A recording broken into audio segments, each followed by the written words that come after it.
Una de las preguntas que más ha intrigado al ser humano es referente al origen y la naturaleza del mal.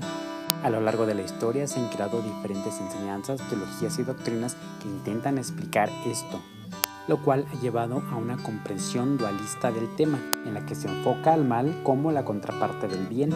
Ambos conceptos se suelen mostrar en abierta oposición el uno al otro, y se suele tipificar al mal como todo lo opuesto al bien.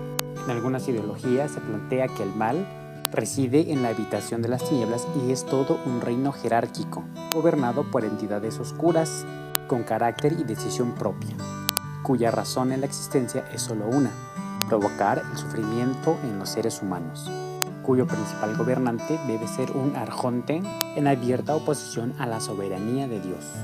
Esta concepción del mal la vemos reflejada en los escritos pseudoepigráficos del pensamiento judaico, que ha sido influenciado por el pensamiento griego en la época que conocemos como el período del Segundo Templo.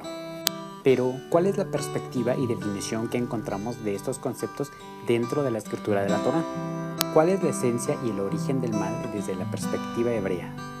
Para poder conocer el significado de la maldad, debemos analizar su contraparte opuesta, el bien. De este concepto tenemos muchas referencias dentro del texto de la Torá. Algunas de ellas las encontramos en el libro de Génesis, en el capítulo 1, dentro del primer relato de la creación. El verso 31 dice: Vayar Elohim et kol asher asa veine tov meod.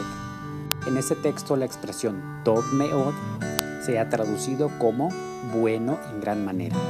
La palabra tov viene de una raíz hebrea que está compuesta de dos letras. La primera es la letra tet y la segunda es la letra bet. La letra tet es la representación de un canasto.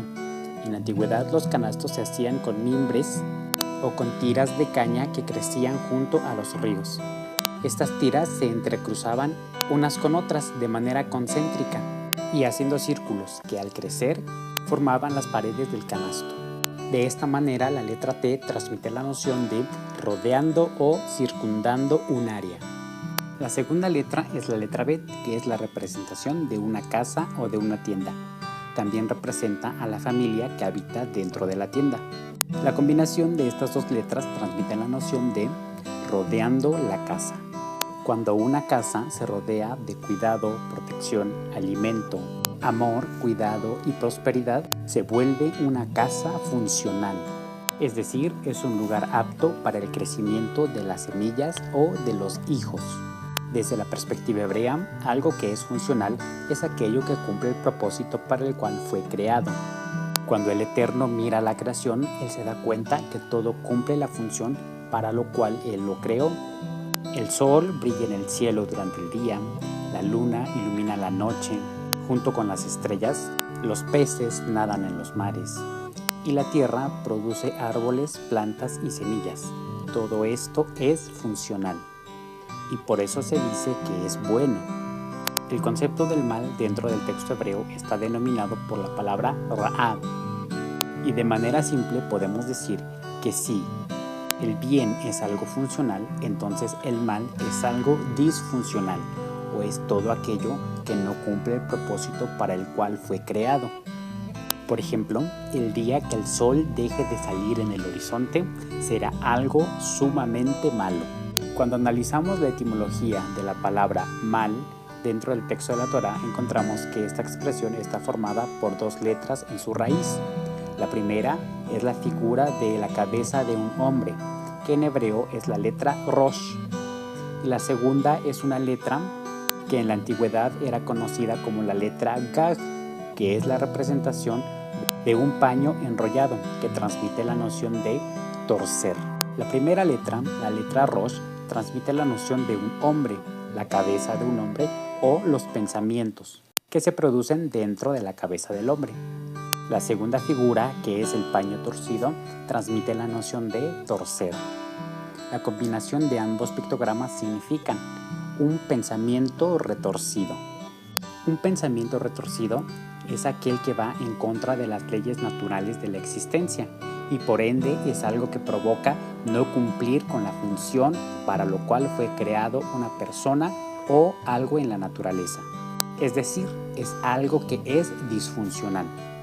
El texto que encontramos en Génesis capítulo 3 en el verso 22 dice: Vayomer Adonai Elohim, Hem Adam haya keechad mimenu lada'at tov bara.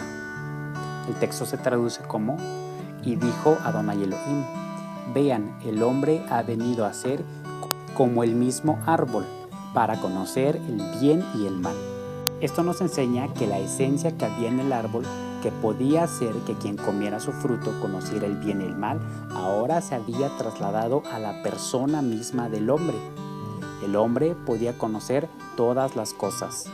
La expresión tov bara puede entenderse como un merisma, es decir, es una frase que incluye todo lo que se encuentra entre estos dos polos opuestos. Es decir, esta frase involucra todo lo que hay entre el bien y el mal. Entonces, esta frase puede significar: el hombre ha venido a ser como el mismo árbol que conoce todas las cosas. De esto podemos aprender que desde la perspectiva de la Torá, el mal no es una entidad que tenga carácter y conciencia propia, sino que es una cualidad que le pertenece al hombre. En el hombre también pueden subsistir las dos naturalezas al mismo tiempo. El hombre es poseedor del bien y asimismo del mal, y tiene la libre decisión de elegir su actuar. Pero la Torá siempre nos ha enseñado una cosa: sobre todas las cosas elegirás la vida y el bien para que vivas.